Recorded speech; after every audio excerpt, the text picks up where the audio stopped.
Hello guys, welcome in the class of Deepak sir. और हम discuss कर रहे थे magnetic effect of electric current, class 10th का बहुत इंपॉर्टेंट चैप्टर।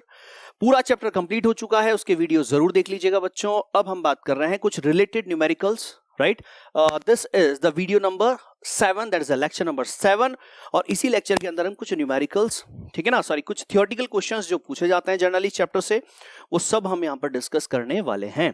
और जैसे ये सारे क्वेश्चंस डिस्कस होंगे ना बच्चों, ये पूरा चैप्टर आपका कंप्लीट हो जाएगा, तो जरूर देखना है आपको ये सारे क्वेश्चंस, ठीक है। चलिए तो एक एक करके स्टार्ट करते हैं। The first question is my dear, that is what precautions should be taken to avoid the overloading of the domestic electric circuit. हमें क्या क्या प्रिकॉशंस रखने चाहिए, ठीक है। So my dear, this precautions क्या क्या हमें रखने हैं, देखिए। सबसे पहले, as a result of overloading the connecting wire gets overheated. बिल्कुल हमने पढ़ा था सर, हीटअप हो जाते हैं, ठीक है ना, ओवरलोडिंग हो जाती है। Appliances may get damaged. To avoid this, following हम कुछ यहां पर लिख रहे हैं पॉइंट्स, वो आपको ध्यान रखने हैं। फर्स्ट क्या है, the wires used in the circuit must be coated with a good insulating material like the PVC. आपको जो कोटिंग है वायर की डियर, वो किससे कर लेनी चाहिए, आपको इंसुलेटेड, स्ट्रॉन्ग इंसुलेटेड की आपको कोटिंग करनी चाहिए, लाइक आप पीवीसी काम में ले सकते हैं, ठीक है ना। सेकंड पॉइंट क्या है, the circuit must be divided into different sections and a safety fuse must be used in each section. क्या करना चाहिए बच्चों, ये नहीं कि आपने एक ही पॉइंट से बहुत सारी डिवाइसेस चला रखी हैं, ठीक है ना, आपको सबके लिए सेपरेट कनेक्शन चाहिए। उसके अलावा अगर आप फ्यूज लगा लेते हैं तो और अच्छा। फ्यूज क्या कर रहा है, अगर ज्यादा पावर रेटिंग आती है तो क्या होगा, फ्यूज का वायर मेल्ट हो जाएगा, तो आपकी अप्लायंस बच जाएगी डैमेज होने से, ठीक है ना। तो आप ये भी कर सकते हैं। Third one is what, that high power appliances like air conditioner, refrigerator, water heater should not be used simultaneously. एक साथ इनको यूज, देखिए सारी हाई पावर रेटिंग वाली अप्लायंसेस ना बच्चों एक साथ नहीं चलानी चाहिए, उससे भी क्या होता है, डैमेज होने के चांसेस ज्यादा हो जाते हैं, ठीक है ना, ओवरलोडिंग हो जाती है, हीटअप हो सकता है, बर्न हो सकता है, ठीक है। तो ये कुछ बातें हैं, ये कुछ प्रिकॉशंस हैं जो आपको ध्यान रखने हैं, ठीक है। तो ये कंप्लीट है क्वेश्चन। नेक्स्ट क्वेश्चन पर हम आते हैं। Name 2 safety measures commonly used in electric circuit and appliances, ठीक है। दो आपको सेफ्टी मेजर बताने हैं। सो फर्स्ट माय डियर, हमें अर्थिंग करनी होती है, आपको पूरा वीडियो में मैंने समझाया था अर्थिंग का प्रोसेस। अर्थिंग अगर आप करते हैं तो कहीं पर भी एक्स्ट्रा करंट अगर लीक होता है, करंट, तो वो करंट कहां चला जाता है, अर्थ के अंदर, राइट।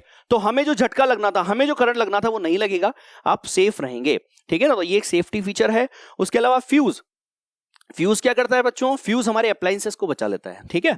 अगर ज्यादा पावर रेटिंग आती है तो क्या होगा, फ्यूज का वायर मेल्ट हो जाएगा और अप्लायंसेस क्या रह जाएगी, सेफ, ठीक है। तो दो सेफ्टी मेजर आप लिख सकते हैं। सारे क्वेश्चंस आपको कॉपी में नोट कर लेने बच्चों, एक एक करके, ठीक है। चलिए, सेकंड क्वेश्चन कंप्लीट है, थर्ड क्वेश्चन पर आते हैं। थर्ड क्वेश्चन क्या है भाई, as a time of short circuit the current in the circuit reduces substantially, does not change, increases heavily, very continuously। बताइए मुझे, आप देंगे इसका आंसर। अगर आपने लेक्चर नंबर 6 देखा है तो डेफिनेटली आप इसका आंसर दे सकेंगे। बताइए क्या होता है जल्दी से। शॉर्ट सर्किट में टाइम क्या होता है बच्चों, जब शॉर्ट सर्किट होता है तो करंट क्या होता है, दैट इज इंक्रीज होती है heavily, right. So option number C is the right answer, ठीक है। याद है ना, शॉर्ट सर्किट में क्या हुआ था कि अगर हमारे पास बहुत कम, हमने कम रेजिस्टेंस का अगर कुछ भी कनेक्ट, हमने अप्लायंस लगाया हुआ है, तो उसके अक्रॉस क्या हो जाएगा, तुरंत बहुत हमारी high amount of current flow हो जाएगा, उसे तो हम शॉर्ट सर्किट बोलते हैं। जब हम क्या करते हैं, सप्लाई के अक्रॉस क्या लगाते हैं, लो रेजिस्टेंस लगा देते हैं, तो ठीक है। तो this question is complete. Next हम आते हैं नेक्स्ट क्वेश्चन पर। नेक्स्ट क्वेश्चन क्या है, an electric oven of 2 kilowatt power rating is operated in a domestic electric circuit, ठीक है। वोल्टेज कितना है, that is 220 volt, that has a current rating of 5 ampere, what result do you expect, explain, ठीक है। एक oven है, power rating कितनी है हमारे पास, दैट इज 2 किलोवाट है, सप्लाई कितनी है 220 वोल्ट है, और हमारे पास करंट रेटिंग कितनी है 5 एम्पियर, ठीक है। सबसे पहले तो हम क्या कर लेते हैं, यहां पर करंट निकाल लेते हैं कि करंट आ कितनी रही है बेसिकली, ठीक है। तो अगर हम यहां पे करंट निकालें गाइस, तो हमारे पास formula Ohm's law, V equals to IR या P equals to VI, power का फॉर्मूला। तो I इक्वल्स टू क्या हो जाएगा, P अपॉन V, तो हम यहां पर लगा देते हैं, that is I equals to P upon V। जैसे हमने देखा P वैल्यू रखी हमने P अपॉन V और सॉल्व किया, तो हमने देखा कि the current is what, that is 9.01 ampere, 0.09 ampere. It means what, इसका मतलब ये है बच्चों कि हमारे पास करंट जो फ्लो हो रही है ना, वो कितनी हो रही है, 9.09 एम्पियर, ठीक है। अच्छा, ये काम कितने पर करेगा, 5 एम्पियर पे। आ कितनी रही है, 9.09। तो बताइए, अगर लार्ज अमाउंट ऑफ करंट आ रहा है तो बच्चों यहां तो प्रॉब्लम होगी ना, क्यों? क्योंकि रेटिंग कितनी है इसकी 5 एम्पियर और करंट आ रहा है 9.09. सो मतलब thus the electric oven draws current much more than the current rating of 5 ampere, that the circuit is overloaded. Due to excessive current, the fuse wire blows and the circuit is broken. ठीक है, तो अगर आपने fuse लगाया हुआ है बच्चों, तो वो उसकी वजह से क्या हो जाएगा, आपका जो सर्किट ओवन है वो सेफ हो जाएगा. क्यों? क्योंकि फ्यूज का वायर मेल्ट हो जाएगा. क्योंकि 5 एम्पियर करंट आना था, आ कितना रहा है 9.09, तो हमारे पास वो वायर क्या हो जाएगा, वो हमारे पास फ्यूज का वायर मेल्ट हो जाएगा. अप्लायंसेस आपकी सेफ रहेगी. अगर आपने फ्यूज नहीं लगा रखा है तो डेफिनेटली कुछ ना कुछ डैमेज जरूर होगा. ठीक है, समझ गए आप? तो इस क्वेश्चन का क्या मीनिंग था वो क्लियर है ना? शाबाश. नेक्स्ट हम बात करते हैं. The next question is, which of the following correctly describe the magnetic field near a long straight wire? एक लॉन्ग स्ट्रेट वायर है, इस लॉन्ग स्ट्रेट वायर के में करंट फ्लो हो रहा है, इसके अराउंड में मैग्नेटिक फील्ड कैसा बनता है बताइए. हमने स्टार्टिंग में डिस्कस किया था बच्चों कि अगर वायर में करंट का फ्लो हो रहा है मान लीजिए ऊपर, तो हमने राइट हैंड थंब रूल पढ़ा था. राइट हैंड थंब रूल ये बताता है कि थंब को रखिए करंट की डायरेक्शन में और फिंगर्स को कर्ल कर दीजिए, तो कर्ल फिंगर जो होगी वो बताएगी direction of magnetic field. Right, और यहां पर पैटर्न कैसा बनता है, सर्कुलर बनता है ना. तो चलिए हम देखते हैं, समझते हैं, इसका ऑप्शंस देखते हैं. The field consists of a straight line perpendicular to the wires. No. The field consists of straight lines parallel to the wire. No. The field consists of the concentric circular centered on the wire. Next, the field consists of radial lines. नहीं, तो मतलब यहां पर circular concentric circles हमारे पास बन रहे हैं. तो मतलब ऑप्शन कौन सा होना चाहिए बच्चों? ऑप्शन नंबर डी बन रहा है ना. ये वायर करंट फ्लो हुआ ऊपर, तो हमारे पास यहां पर पैटर्न कैसा बनता है मैग्नेटिक फील्ड का? कंसेंट्रिक सर्कल्स हमारे पास बन जाते हैं. सो ऑप्शन नंबर क्या होगा? ऑप्शन नंबर डी हमारे पास, that is the right answer. क्या होने वाला है? The field consist of concentric circles centred on the wire. Okay बच्चों, कंप्लीट है. कौन सा रूल से हमने इसको कैलकुलेट किया? हमने सर इसका पता लगाया राइट हैंड थंब रूल से. ओके, चलिए आगे चलते हैं. नेक्स्ट क्वेश्चन क्या है? तो नेक्स्ट क्वेश्चन हमारे सामने है, the phenomena of electromagnetic induction is, ध्यान से सुनिए, इलेक्ट्रोमैग्नेटिक इंडक्शन बताइए. अच्छा, इलेक्ट्रोमैग्नेटिक इंडक्शन में था क्या? इलेक्ट्रोमैग्नेटिक इंडक्शन में सर हमारे पास अगर ये एक सर्किट है, इसमें हमने गैल्वेनोमीटर कनेक्ट किया हुआ है और यहां पर एक मैग्नेट है, और हम मैग्नेट को अगर पास लाते हैं तो इसमें करंट फ्लो होता है, लेकिन लाके रोका तो जीरो. यही था ना? ऐसा क्यों था? क्योंकि जब हम इसको पास ला रहे हैं सर, तो इससे निकलने वाले फील्ड में चेंज आ रहा है, और जब जब किसी कॉइल से निकलने वाले फील्ड में चेंज होता है सर, तो उसमें करंट डेवलप होता है. राइट, और उसी करंट को तो हमने इंड्यूस करंट बोला था, और इसी फिनोमेना को इलेक्ट्रोमैग्नेटिक इंडक्शन बोला जाता है. कंप्लीट, ठीक है. तो अब देख लेते हैं बच्चों क्या क्या यहां पर बोला जा रहा है. The process of charging a body. Next one is the process of generating the magnetic field due to a current passing through a coil. Next क्या है? Producing induce current in a coil due to relative motion between a magnet and the coil. ध्यान से सुनिए, ये circuit, ये coil है और ये मैग्नेट है, तो चाहे मैग्नेट को हम इसके पास लाएं चाहे कॉइल को इसके पास लाएं, फील्ड में तो चेंज होगा ना, रिलेटिव मोशन. तो अगर इसको पास लाएं चाहे इसको पास लाएं, डेफिनेटली इसके अंदर करंट डेवलप होगा, और इसी को हम क्या बोलते हैं? Electromagnetic induction. राइट, तो अभी तो सर हमें आंसर मिल चुका है, that is option number C. एक बार डी को भी पढ़ लेते हैं. The process of rotating a coil of a electric motor. नहीं, ठीक है. इलेक्ट्रोमैग्नेटिक इंडक्शन बेसिकली क्या है?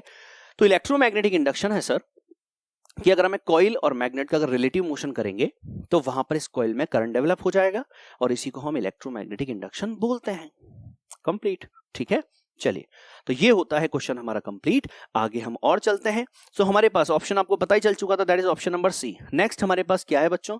नेक्स्ट क्वेश्चन हमारे पास है, the device used for producing electric current is called a. ध्यान से सुनिएगा, the device used for producing electric current is called the generator, galvanometer, ammeter, motor. बताइए. देखिए बच्चों, पहले जो आंसर नहीं है ना उसकी बात कर लेते हैं. पहले मोटर क्या करती है बच्चों? इलेक्ट्रिक एनर्जी को मैकेनिकल एनर्जी में कन्वर्ट करती है. तो हमें इलेक्ट्रिक तो हम दे ही रहे हैं, मैकेनिकल मिल रहा है, घूमना मिल रहा है, राइट, मैकेनिकल एनर्जी. तो मैकेनिकल एनर्जी मिल रही है तो मतलब हमें करंट थोड़ी मिल रही है, हमें तो करंट चाहिए. ठीक है ना, तो मोटर तो कट गया. अमीटर हमें ये बताता है कि करंट कितनी है. राइट, तो अमीटर हमें करंट देता नहीं है, अमीटर तो हमें बताता है कि करंट कितनी है. ठीक है. इसके अलावा हमारे पास आया दैट इज गैल्वेनोमीटर. गैल्वेनोमीटर भी डिफ्लेक्शन देता है, जीरो पे रहता है. ठीक है, जनरली जैसे ही उसमें करंट अगर फ्लो हुआ सर्किट में तो वो इंडिकेट कर देता है, और इंडिकेट अगर कर रहा है तो मतलब सर्किट में करंट है. ठीक है। इसके बाद आता है जनरेटर। बच्चों जनरेटर ही क्या करता है, हमें मैकेनिकल से इलेक्ट्रिक देता है, मतलब करंट देता है।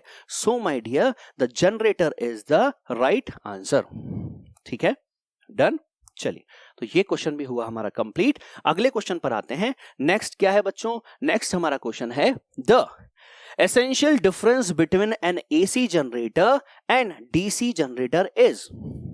बेसिक डिफरेंस हमें देखना है ऑप्शन से और पता लगाना है कि कौन सा है वो।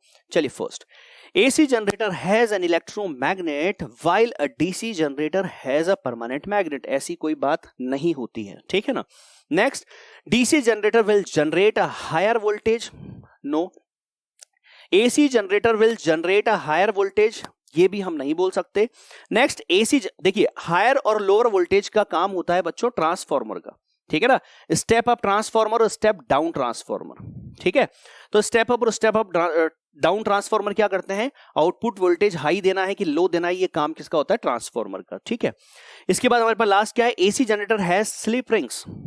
हमने लास्ट वीडियो में डिस्कस किया है, आप उनको अगर देखेंगे तो पूरी बातें आपको बहुत अच्छी तरह से समझ में आ जाएगी कि सर एसी जनरेटर जो होता है उसमें स्लिप रिंग्स काम आती है, कंप्लीट सर्कुलर रिंग्स, और डीसी के अंदर आती हैं स्प्लिट रिंग्स, कम्यूटेटर्स काम आते हैं, ठीक है। तो my dear, what is the right answer, so option number D is the right answer, ठीक है, डन। इसमें स्लिप रिंग होती हैं और इसमें हमारे पास क्या होती हैं, इसमें होती हैं split rings, done, complete. So my dear, next question क्या है, नेक्स्ट क्वेश्चन है when is a force experienced by a current carrying conductor placed in a magnetic field largest. ध्यान से सुनिए दोबारा, when is the force experienced by a current carrying conductor placed in a magnetic field largest। ठीक है ना, कब किसी current carrying conductor पर फोर्स लार्जेस्ट होगा, करंट कैरिंग कंडक्टर पर फोर्स कब सबसे ज्यादा होगा, तो मुझे आप बताइए कि कब ज्यादा होना चाहिए, कब ज्यादा होना चाहिए बताइए। तो यहां पर देखिए, तो यहां पर हमारे पास when the conductor carry current in a perpendicular direction to the direction of the magnetic field the force experienced by the conductor is largest। ये मैं आपको एक्सप्लेन करता हूं थोड़ा। मान लीजिए बच्चों, ये हमारे पास क्या है, ये हमारे पास एक वायर है, ये वायर, राइट, इसमें करंट फ्लो हो रहा है ऊपर, ठीक है। अब यहां पर हमारे पास और मैग्नेटिक फील्ड इधर है, मान लीजिए नॉर्थ पोल है और इधर साउथ पोल है, तो मैग्नेटिक फील्ड किधर होगा, इधर, दिस नॉर्थ टू साउथ होगा, इसमें करंट फ्लो हो रहा है ऊपर। तो बच्चों फोर्स निकाला जाता है किससे, कौन से रूल से बताइए, फ्लेमिंग के लेफ्ट हैंड रूल से। फ्लेमिंग का लेफ्ट हैंड रूल बोलता है हमारे पास, बताइए क्या, फ्लेमिंग का लेफ्ट हैंड रूल बोलता है this F B I, F B और आई, एफ फोर्स होता है, बी मैग्नेटिक फील्ड और आई करंट होता है, ठीक है।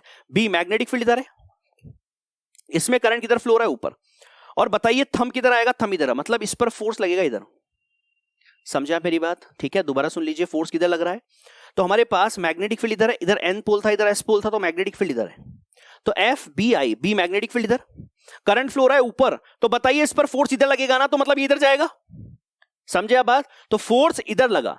अब ये फोर्स इधर सबसे ज्यादा कब लगता है बच्चों, जब मैग्नेटिक फील्ड और ये लेंथ ऑफ कंडक्टर कैसे हैं, दोनों एक दूसरे के परपेंडिकुलर हैं। अगर परपेंडिकुलर है तो उस कंडीशन में हमारे पास सबसे ज्यादा फोर्स हमें मिल जाता है, समझ गए आप मेरी बात। तो इस पूरे आंसर का मीनिंग आप समझ गए बच्चों, शाबाश, वेरी गुड, ठीक है। यहां पर नेक्स्ट क्वेश्चन हमारे पास आता है, a coil of insulated copper wire is connected to a galvanometer, right, what will happen if a bar magnet is first बोला जा रहा है pushed into the coil, second withdraw from inside the coil, third held stationary inside the coil. मैंने आपको starting में ही समझाया था बच्चों कि हमारे पास एक सर्किट ले लीजिए, उसमें गैल्वेनोमीटर लगा दीजिए, अगर हम कॉइल को पास लाते हैं, मैग्नेट को पास लाते हैं या कॉइल को पास लाते हैं तो फील्ड में चेंज होगा, इसमें करंट आएगा तो डिफ्लेक्शन आएगा, राइट, डिफ्लेक्शन आएगा। अच्छा, हम दूर ले जाएंगे तो भी डिफ्लेक्शन आएगा, लेकिन अगर हम रोक देते हैं तो अगर यहां से अगर 10 फील्ड लाइंस निकल रही है, मैग्नेटिक फील्ड लाइंस इसके अंदर से, तो 10 ही निकलती रहेगी, राइट ना। अगर 10 निकली तो फील्ड लाइन कांस्टेंट हुई ना, फील्ड कांस्टेंट हुआ ना, और फील्ड अगर कांस्टेंट होता है तो सर इसमें इंड्यूस करंट डेवलप नहीं होता है। तो चलिए माय डियर, तो फर्स्ट सेकंड और थर्ड पॉइंट तीनों की हम बात कर लेते हैं। सबसे पहले देखिए, an electric current is induced in the coil, and the galvanometer shows a deflection, galvanometer क्या देता है, हमें डिफ्लेक्शन देता है। An electric current is induced in the coil but in opposite direction, the galvanometer show a deflection in the reverse direction. ठीक है, अगर हम इसको पास लाए थे बच्चों, ठीक है, तो इसमें डिफ्लेक्शन आया था, मानो डिफ्लेक्शन इधर आया गैल्वेनोमीटर में, अब हम दूर ले जाएंगे तो डिफ्लेक्शन दूसरी तरफ आ जाएगा, डायरेक्शन रिवर्स हो जाएगी, चेंज हो जाएगी डायरेक्शन। ठीक है ना। और मुझे बताइए, अगर मैंने रोक दिया तो स्टेशनरी कर दिया, तो third point held stationary inside the coil. अगर हमने रोका तो क्या होगा, तो रोका तो सर वहां पर किसी भी तरह का फील्ड चेंज नहीं है, so there is no current is induced in the coil, the galvanometer shows no deflection. Done, अच्छी तरह से क्वेश्चन कंप्लीट है क्या, पक्का बताइए मुझे।